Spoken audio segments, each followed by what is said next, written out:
পুণ্যার্থীদের ফেলে রাখা আবর্জনা পরিষ্কার হয় না, সেই কারণে আচমকা বক্সাতে পর্যটন বন্ধ করে দিল বক্সা টাইগার রিজার্ভ কর্তৃপক্ষ। দিনভর নানান জায়গা থেকে পর্যটকরা এসে ব্যাপক হয়রানির শিকার হলেন।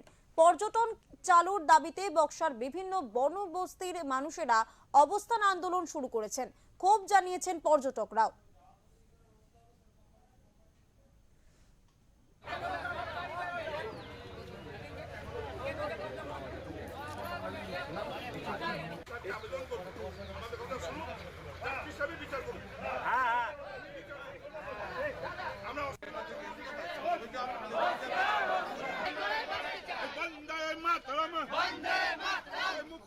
নির্দেশকে বনদপ্তর অমান্য করছে, তার জবাব কে দেবে? বন্দে মাতরম। জয়ন্তীর মানুষকে ট্যুরিজমকে অত্যাচার করা হচ্ছে কেন? বনদপ্তরের আধিকারিকরা জবাব চাই, জবাব দাও। এই ট্যুরিজমের উপর আঘাত হানছে কেন? বনদপ্তর জবাব চাই, জবাব দাও। এই জয়ন্তীর মানুষকে চক্রান্ত করে মারা ডিসিশন দিচ্ছে কেন? বনদপ্তর জবাব চাই, জবাব দাও। এই জয়ন্তীর মানুষকে অত্যাচার করা হচ্ছে কেন? বিটিআর এর আধিকারিকরা জবাব চাই। রোজ সকালে ঘুম থেকে উঠছে আর একটা রেঞ্জ অফিসার নতুন করে আইন বানিয়ে দিচ্ছে, সেটার কোনো যুক্তিতর্ক কিছু নেই। আমাদের এই শিবরাত্রি যাওয়ার পরে যে আবর্জনা নদীতে জমেছে, আমরা গ্রামবাসী মিলে আমরা সবাই ওটা পরিষ্কার করতে আমরা একদম বন দপ্তরের সাথে সহযোগিতা হাতে হাত মিলাই আমরা করব। আমরা গতকালকে করছি, আমরা আগামীতেও করব। কিন্তু ওনাদের কথা হচ্ছে যে যতক্ষণ পর্যন্ত পরিষ্কার হচ্ছে না ততক্ষণ পর্যন্ত অর্ডার মহাকাল হট করে কালকে একটা নোটিশ জারি করলো যে মহাকাল সাফারি বন্ধ থাকবে। এবার আমাদের এখানে তো বহু পুণ্যার্থী আসতেছে যারা শিবরাত্রিতে ভিড়ের জন্য আসতে পারে না। অনেক বয়স্ক লোকরা আসতেছে, অনেক প্রি বুকিং থাকে, হুট করে এখন বললে তো হবে না, আমার 1 মাস আগের বুকিং। আমরা তো এসছি জয়ন্তীতে ঘুরতে, টুরিস্ট আমরা।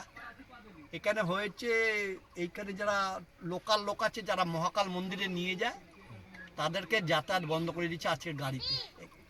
সেই গাড়ি বন্ধ হয়ে যাওয়াতে তারা এখানে করে দিচ্ছে, আন্দোলন করছে যে আমাদের গাড়ি যেতে পারে না, আমরা 2 পয়সা রোজগার করি, এখান দিয়ে মহাকাল মন্দিরে নিয়ে যাই, সেই মহাকাল মন্দিরে নিয়ে যেতে দেওয়া হচ্ছে না বলে সমস্ত বন্ধ হয়ে আছে, বন্ধ হয়ে গেছে। ওদের রুজি রোজগার কমে গেছে, তার জন্য ওরা আন্দোলন নেমেছে, বন্ধ করে দিচ্ছে, কাউকে যেতে দিচ্ছে না, ঢুকতে দিচ্ছে না, বেরোতে দিচ্ছে না। আমাদের রিসোর্টে গিয়ে একটু রেস্ট নেবো, সেই রেস্টটা পর্যন্ত নিতে পারছি না।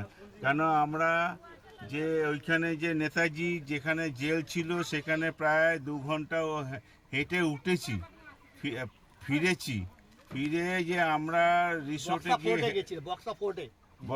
ফিরে গিয়ে যে একটু হোটেলে একটু যে রেস্ট নেবো, সেই রেস্টটা পর্যন্ত নিতে পারছি। গাড়িতে আর রেস্ট নেওয়া তো যায় না। এরা মহাকাল দর্শন করতে যেতে পারছে না।